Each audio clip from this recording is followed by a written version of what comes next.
We found that, you know, as with any parish, with many people were actually struggling financially, we've got increasingly elderly Irish community, but we've got equally as large a number of young parents, single parent families, young families who are struggling, people that are unemployed, people that are working but still struggling, and we wanted to be able to offer them the means to actually save when they can and to borrow when they need to.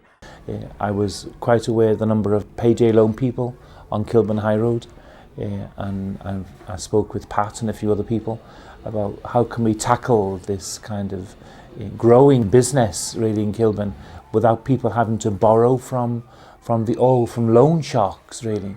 So we contacted London Capital Credit Union, and they agreed to allow us to become members through their association, so it didn't cost us a penny in setting this up. And so the birth of the Sacred Heart branch of the credit union was formed, and we cater to everybody. It's not just a Catholic community. We cater sort of like far and wide. Anybody that wants to save money, we're here to offer them services as well. It's very, very simple, to be honest. Sort of people come and they deposit their money with us. We fill in the necessary paperwork, sort of email it back to the credit union, and then just take the money to the post office. And that's it. It really is that simple. Well, I think what was a fabulous asset for us that we got 3 volunteers here who staff it and are well known in the community, and it's like talking to like. You know, they're not coming in from the outside as professionals, they're ordinary women who are well known in the parish, and so they built up friendships already. So at the moment, I think nationally only 25% of people have savings of more than £100. If you look at London in isolation, that figure rises to 40% of people have less savings than £100, which basically means we're all just one crisis away from struggling with money. You know, whether that's a major life crisis like a bereavement, a relationship breakdown, or whether it's just the boiler's broken or the spark plugs on the car's gone or something like this. So it was really important to try and create that culture of savings. It's a fabulous way of helping people learn to save, really, that they can save. I know that if problems arise or celebrations arise in their life, they're able to borrow from the credit union at very cheap interest rates, which cuts out the payday loan people. And even people that don't have very much money to spare, I try to encourage people that even if they save 35p a day, and you talk to people and it's like, do you think we could find 35 pence a day?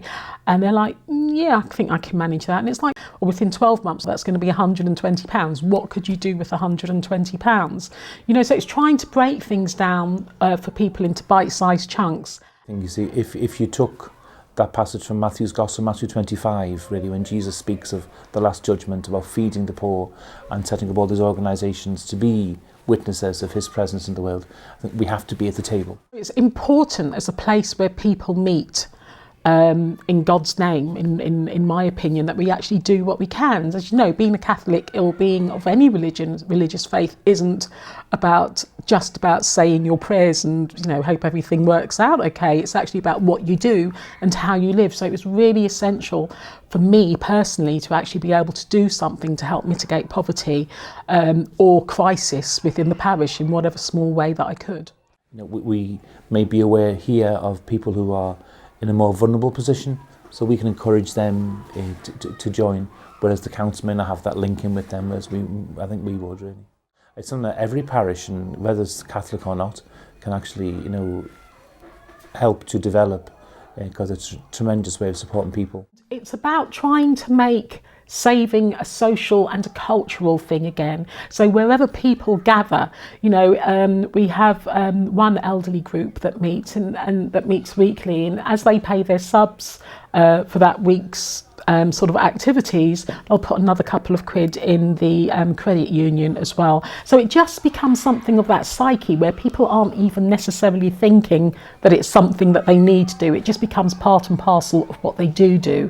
So whether it's the church coffee morning or the creche or the young mothers meeting, or the kids at the youth club, all of these things become accessible places for people to save.